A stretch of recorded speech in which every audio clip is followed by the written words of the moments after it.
people, silipin naman natin dito ang ating chef cook. Ang ating mahal na si Daddy Eugene. Ano po ang niluluto ninyo? Kamahalan? Buttered sweet. Buttered, ano? Sweet? Squid.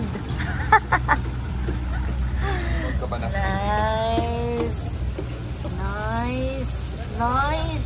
Ang galing naman ng asawa ko.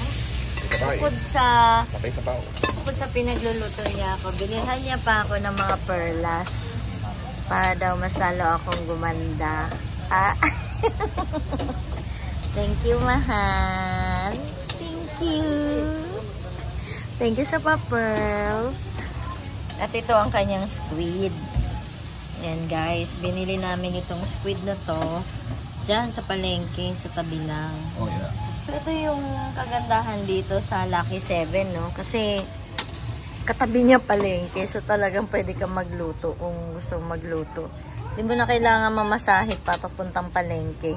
Fresh na dumarating yung fresh na dumarating yung mga fish nila. Coming from the sea.